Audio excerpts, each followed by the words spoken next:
Hey guys, welcome back. It's Jack with Stronghold Strength and Conditioning. And today we're going to be starting a series of videos on how to improve your shoulder health and mobility. But before we go any further, make sure that you hit that subscribe button in the corner to make sure that you don't miss out on those future videos, and also hit that little bell so you get a notification each time a new video comes out. Alright, let's go ahead and get into the real stuff.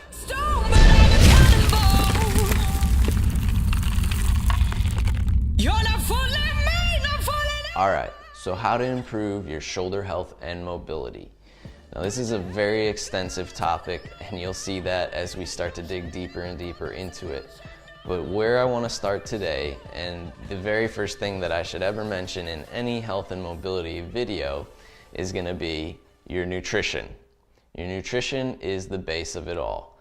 We're not going to spend a lot of time on it. I'm simply going to mention it. And I'm just going to say that if you do not optimize your body composition through optimizing your nutrition, your joints and those muscles surrounding those joints are not going to be able to optimize the movement that you're really wishing them to.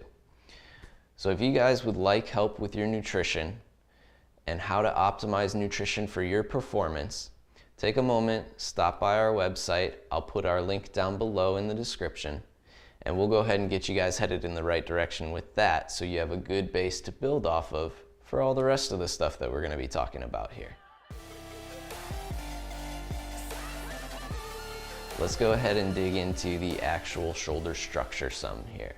So the anatomy of the shoulder, and I want to do this because I want to clarify a few things about the shoulder, because generally when people talk about shoulder pain, it all kind of gets sucked into one overall area, when really there's a lot that's going on in there that we can kind of be a little more specific about, that can help us hone in on what our specific issue might be. So we start right here at our sternum. If you follow your clavicle all the way out, that's going to meet you at what we call the AC joint. Now the clavicle is part of our shoulder girdle. It actually helps anchor our shoulder to our body. Aside from the clavicle, our scapula is completely suspended in soft tissue on our upper backs, and that's the wing of our body there.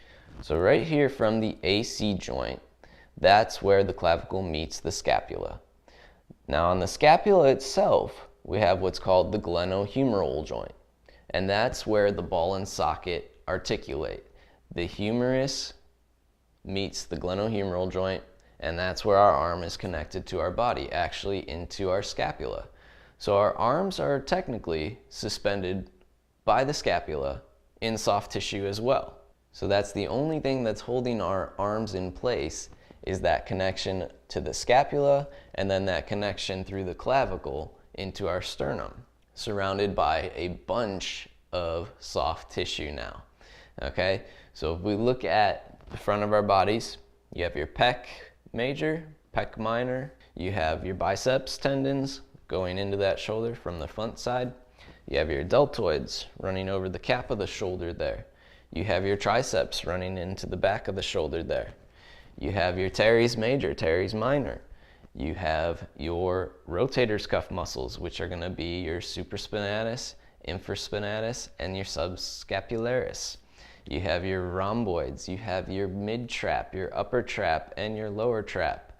And then you also have the serratus anterior, which helps play a role in stabilizing the scapula. So if you look at all those muscles that connect in and around the shoulder, there's a lot that could go wrong. On top of that, it's important that we at least have a general understanding of the fascial connections that run all the way from our fingers in toward our shoulder. So there's a few fascial lines that really make a difference, if we're aware of, in force transmission from the muscles of our hands all the way into our shoulders, and our grip strength and our stability overall. Alright, so now that you guys have a little bit of the anatomy down, just a general broad overview of it, the very first place that we want to begin to improve our overall shoulder health and mobility is the thoracic spinal column. Anybody see that one coming? No, it's okay. The reason being, the number one problem with shoulder health to begin with is poor posture, starting with that thoracic spinal column and even running up into the cervical spinal column with a forward head posture. So in general, we see a lot of head forward posture and shoulder rounding that is the very beginning part of an eventual downfall of your shoulder health. And it just is a matter of time before those shoulders take on so much wear and tear that they can no longer take any more pressure.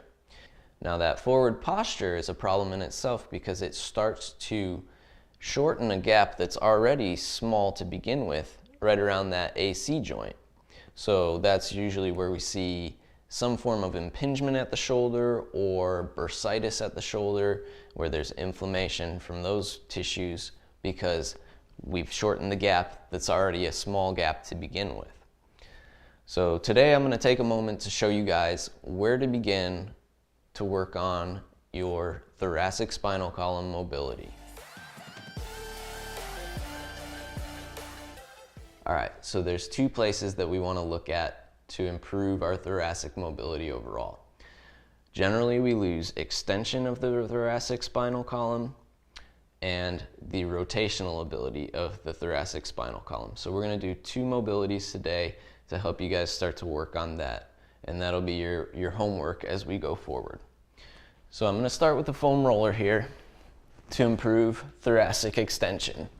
Okay, and it's really as simple as, first of all, starting with that foam roller right across my shoulder blades. I'm going to go right at the base of them to begin with. I can put my hands behind my head, but I want to make sure that I'm keeping my elbows in toward the ceiling, okay? Relax your neck as much as possible. Your chin will be tucked toward your chest a little bit. You're going to start by bracing your stomach, so you're flexing your abs nice and tight. And then from there, I'm going to actually try and open up as much as possible. But my stomach stays tight here, so I'm making sure that I'm not just letting my ribs flare open. Okay, that's what's going to make sure that it's actually my thoracic spinal column doing this extension. Okay, the other part I want to look at is my head and neck. I'm not just reaching my neck back like this as I go back. That's why my hands are here, to make sure that I'm cradling the head and then extending back from the thoracic spine itself. Okay, and I'm going to try a few different areas. Pushing back from the back of my head, keeping that chin tucked. And I just want to see how far I can actually press without letting my abs release. So this will be a little core work for you as well. You might start to feel your stomach working pretty hard just to maintain that also. All right, so the second thing we're going to look at improving today is going to be the thoracic rotation. And we're going to start in an all-fours position. I want to make sure that I get my shoulder blades rolled down and back as much as possible here. I'm going to brace my stomach again so I get another little bit of ab work going on. And I'm going to take that hand and place it behind the head one more time. Okay? I want to reach in, separating the shoulders. And then I'm going to pull open, squeezing the shoulder blades together. So each time I'm up, I want to imagine my shoulder blades trying to touch each other on the upper back there. And that's going to start to help to open that thoracic rotation that you've started to lose a little bit. All right, so two exercises to help improve your thoracic mobility to begin to start to improve your shoulder health and mobility. I want to thank you guys for watching today. Make sure you let us know what you thought about the video by clicking that like button. Please leave a comment about these exercises. Let us know how they go for you when you try them out, and we'll give you some more tips and hints on them if you need. And then also make sure you don't forget to hit that subscribe button, because we're going to be putting out some more videos to help build upon this. And also make sure you hit that bell so you get the notification every time that new video comes out. Thank you guys for watching. We'll see you next time.